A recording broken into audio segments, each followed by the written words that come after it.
Channeling a Suicide by Cherokee Billie.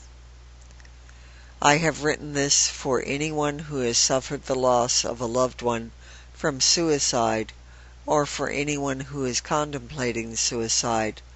I explain what happens in spirit based on my experiences as a psychic medium. I was contacted by a friend, Julia, who was emotionally shook up from the suicide of a young friend of her daughter's named Marcus. Marcus was 25 years old, and his girlfriend had just broken up with him.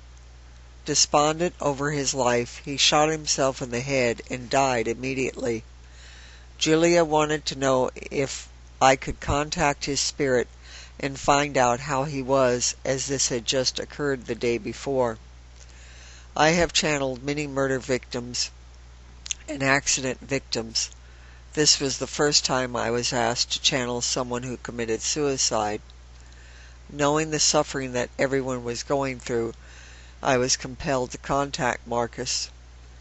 My friend understood that channeling a deceased person is far different than communication in the third dimension, and for that I was grateful, as I knew she would understand the process I was going through to reach Marcus.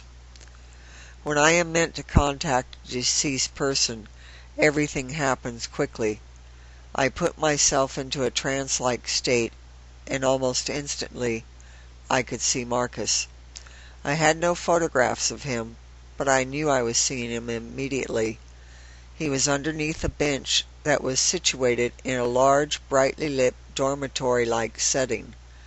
There were gentle spirits all around, and it was a quiet setting. When Marcus saw me, he called out, "Help me! I'm scared, and I don't understand what has happened. Who are all these people?" His face was full of fear. I understood that he had no concept of the spirit world, and he could not relate to those in that dimension. Our soul is developed as we live, and his soul had not fully developed. Here I was coming from the third dimension, which he understood. I told him that I was there to talk with him and help as much as I could. First off, I explained that he was in the spirit world, and that the spirits around him wanted to help. They were not there to frighten him. He would not come out from under the bench. I gently spoke to him about the fact that he was now a spirit and living in the spiritual dimension. I continued talking and asking him to come out from under the bench. It took time, but he did come crawling out, and I took his hands, and we sat down together on the bench. He said, "I need to feel connected to my old world, and even though I don't know you, I know that you come from where I did. I regret my actions, but I really didn't know what else to do." My friend Julia was connected with me on the phone, and I was quiet and not talking with her because I needed to hear everything that Marcus had to say. I was glad that this was someone who knew me and would understand that I could not relay everything back immediately, or I would lose the connection that I had established. I continued holding his hands and listening as he poured out his feelings about his life. I felt that my main job was to help him feel comfortable and not afraid. As I was listening, I saw approaching from a distance a young man, Aaron, that I had channeled many times, who had been a murder victim. I was quite surprised to see him. He came to the bench and gently took hold of Marcus and lifted him up. Aaron put his arm around Marcus' shoulders, and they started walking down the dormitory. I remained seated. Aaron looked back at me with a smile and a wave, indicating that he had this situation covered and I could leave.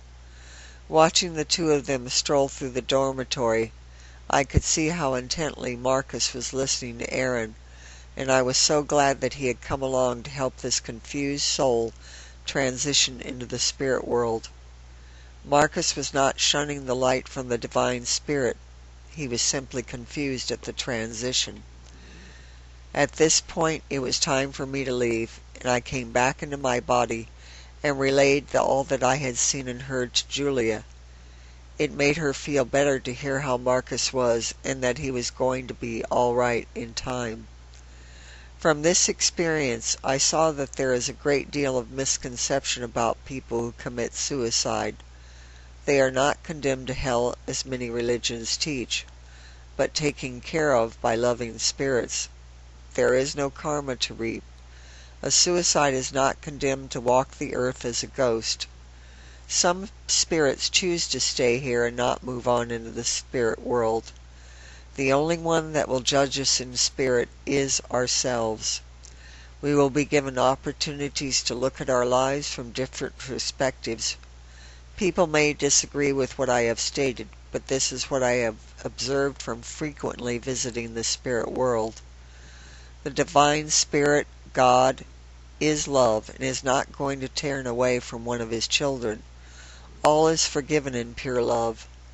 The magnificence of pure love is often difficult to grasp. The closest thing to feeling this pure love is the love a parent has for their child. There is no condemnation by the divine. So remember this story, because you may be able to help someone understand what happens to a suicide person in spirit. Thank you for listening. This is Cherokee Billie.